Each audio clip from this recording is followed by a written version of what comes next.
Hello friends, I welcome everyone for today's video on file handling using Python programming. So myself Dr. E. Satish, Assistant Professor working at Vellore Institute of Technology, Chennai campus. So the software platform which you are going to use here is Anaconda Jupyter Book. So it is easy for accessing your files in terms of your memory, from your memory. So yeah, we can go directly into the programming methodology. So while you are going into file handling, mainly what are the essential things which you have to notice is like what are the kinds of files we can access. Next one, how to open a file, how to close a file, and how to read the contents of file, how we can able to write the contents of file or write some contents into the file, and few other manipulations like how far we can able to do some modifications to the file. So whether you can able to copy the contents of one file to another file. So or we can able to remove the contents of the already existing file. So these are the main operations while you are going in terms of file handling. So we will see it one by one. So first one, opening and closing a file. So for that we will be using a statement open, and we have to use the specific path of the file. For our understanding, I have created one file on my desktop, so which is named as Python, and if I want to write some contents inside the file, before that, or if I want to read some contents of the file, before that I have to open the file. So after that I have to close the file after completion of my operations. So in order to have that, I can able to have open command, and after that we have to save all those elements in the variable of f. So whenever you want to close the file, you have to use the command like f.close. So open is just to open. If it is close, it is f.close. Whenever you have opened your file, next from that moment we have to use the command of f.everywhere. So we will be seeing those things specifically while you are going into the programming in detail. So in my Python programming Python file, so I have used two sentences. Today we are going to see file handling using Python. It is very simple and easy to understand. These are the two sentences which I have in the text file, .text file in my desktop. So if I want to know the location, so I can go to properties and I can able to see the location details of my file, and I can able to use that location to extract that information or open that file. So same path I have copied here, and the file name has to be given with the extension. If it is text, it should be text. If it is an JPEG image, it should be in JPEG. If it is an PNG image, it should be in PNG. So similar kinds of extensions we have to give. So in order to close a file, we have to use f.close. So just opening and closing a file is not necessary in terms of file handling. At least we have to read some contents from the file. Like we don't have to make any changes inside the file, as like you are reading your newspaper. Just opening your newspaper, just reading those pages without making any changes to its contents. You will fold that file again or fold that newspaper again, and we will be keeping back to the table, right? Similar kind of operations we can able to do in terms of files also. For that, the open command, the file path, as well as you have to use this R, which means like it should be in the readable format. So if you want to write some contents, we can use W, we can use append command, we can use write and read command together, read and append command together. So all these combinations are possible. We can see one by one in our forthcoming programs also. So okay, we have opened the file. So with this command, we are just opening the file, right? So after that, we have to read the contents which has been present in the file. So the two commands which we can able to use here is read line and read. So from the name itself, we can able to understand read line is the command used to read the contents inside the file line by line. So just read, just we are going to read all the contents of the file.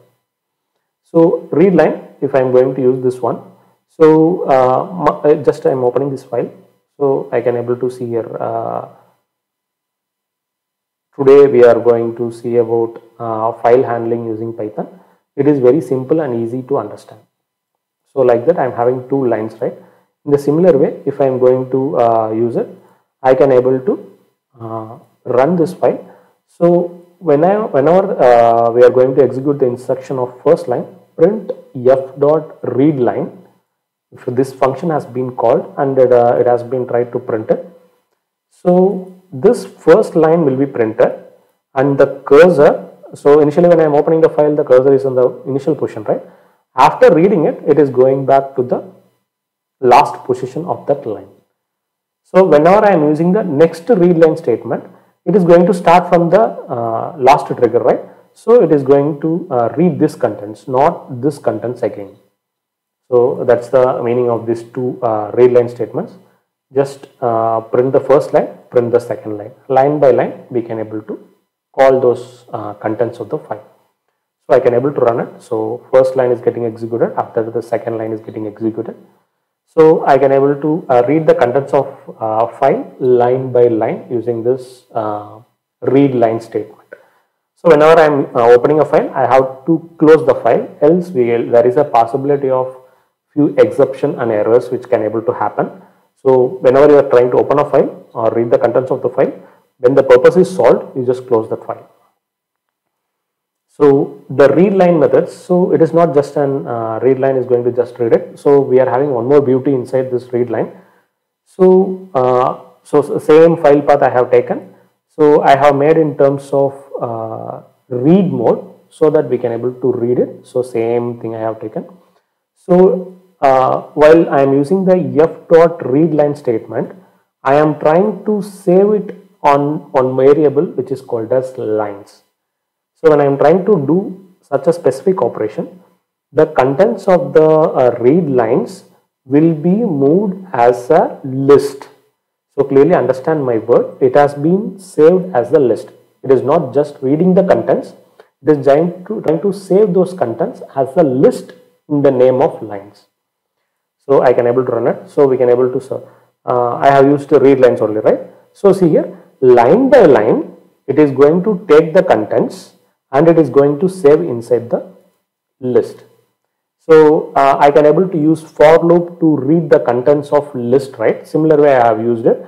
So for I in lines, which means in lines, it is going to take one by one sentence after one sentence, and it is going to display it. So inside the list, the first element is this one, right? So whenever I is getting incremented, the next element will be displayed. So that the first content of the list is displayed, after that the second content of the list is getting displayed. So the beauty of read lines, if I am just using the read lines and I am trying to save inside any variable, it is going to save those contents as the list. So I can able to extract each and every line in terms of loops. So if you are having n number of lines, if you want to go to exact 15th line, we can able to go to that 15th line and we can able to read those contents, and I can able to say this is the 15th line of my file. So if I want to make any changes to the 15th line, I can able to make those changes and I can able to close the file and I can able to come back. So in terms of previous lines, previous code, I have just printed this line. At the time I don't know where my cursor is there. It will just go line by line and the cursor will be moving, keep on moving, right? But if you are going to use such loops, I can able to go to the specific targeted line and I can able to make those changes in the line and I can able to revert back.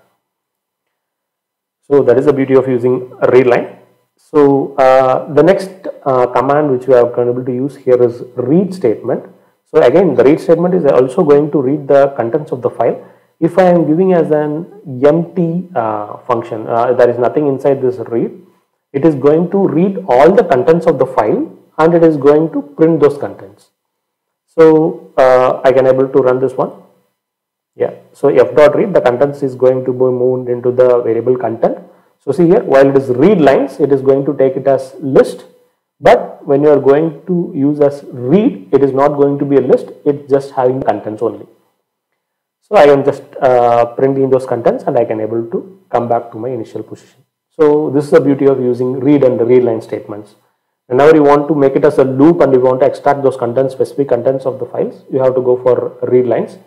You just want to display the contents, we can able to go for read statement. Whichever is needed for you, we can able to go with that one.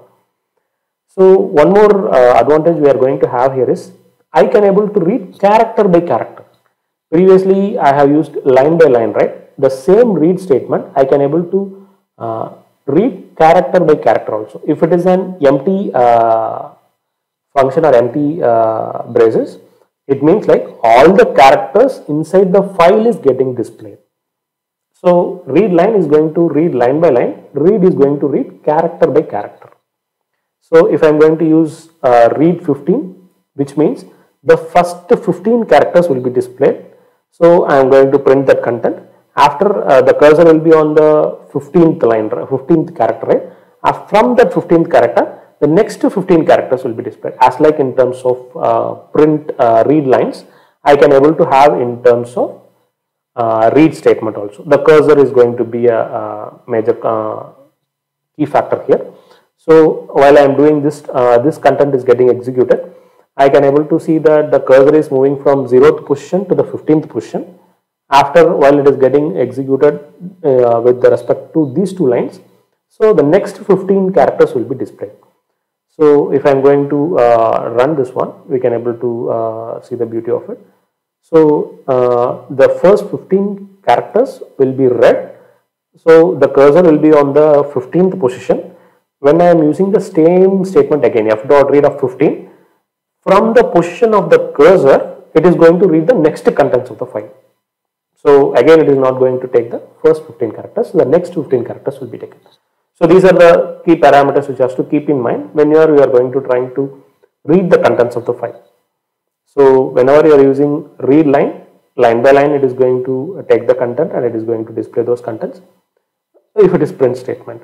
So while you are using read lines, we can able to call the contents line by line, and I can able to save it conveniently inside my list. So I can able to use all the functions which I can able to, all the like if I whatever I can able to extract the elements of the all the elements of the list, and I can able to delete an exact sentence or a line from that file. All these things I can able to do with the help of your read line. So if it is a read, it is going to read in terms of character by character.